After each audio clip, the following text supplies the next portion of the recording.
Right, this beautiful vehicle that you have right in front of us is from one of our customers. I forgot to introduce myself. I'm David from Keep, and today we are going to show you a problem that is very common on diesel cars.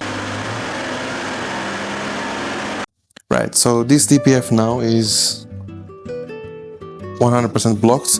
It's not as blocked as it was before, but it's still blocked. So we know now by looking at the live data that we have an excessive of back pressure on that exhaust, meaning that the filter itself, it's blocked. So how do we go about it? Well, there's three ways we can do this. Way number one, that is force regen, has been tried on this car, is not 100% guaranteed to work, and the reason being is because the vehicles, they have a safety feature built in.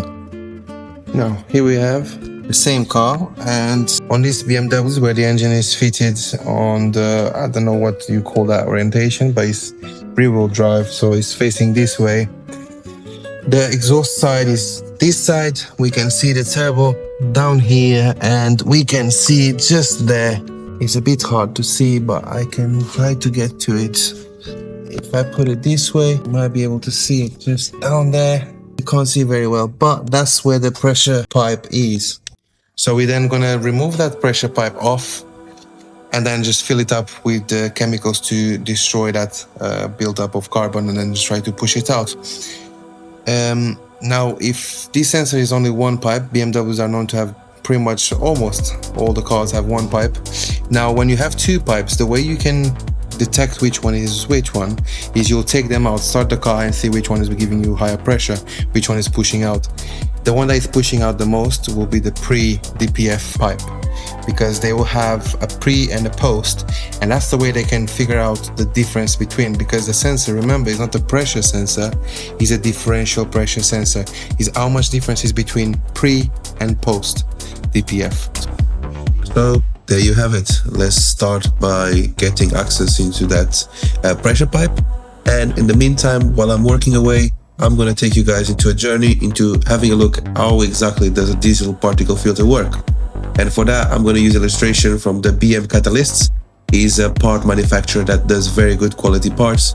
So if you guys need anything to do with your DPF or catalytic converters, you can just head out to their website and just get some more information on that. For now, we're just going to be using their illustration to show you exactly how it works.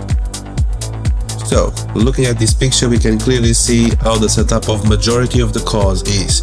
You'll have a catalytic converter first, and then you'll have your DPF. Now, when in regards to the DPF, you have what is called a differential pressure sensor, which is measuring pressure pre and post DPF. Therefore, being able to determine how full that DPF is, because the reading of pre against the reading of post will give you a pressure, a differential pressure inside of that DPF. Now, let's have a look inside of that DPF to better understand how exactly it works. On the DPF, you're gonna have your exhaust gases coming in full of particles of unburned fuel and other things. They will be coming in into a honeycomb structure that is the DPF. So they will have closed ends, as you can see in here, on like a chest pattern, and the other side, the other ones will be open, and that will be very clear right now.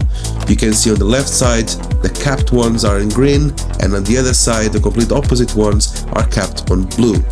Now, the fumes, to be able to escape, they'll have to enter into one gap and have to cross to between lines to be able to go through. The problem is it traps the particles, and that's what it does. So to be able to get rid of those particles, you're going to have to heat it up and do what is called a regeneration. So you build up some heat in there, melt down those particles of diesel, unburned diesel and carbon or whatever it is, the soot, and then that will just be able to push everything out. And that's pretty much what a regeneration does.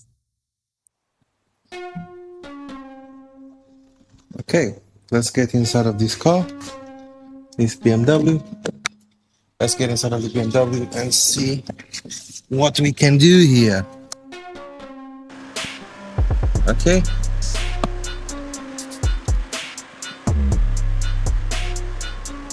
As you can see, it's already dropping.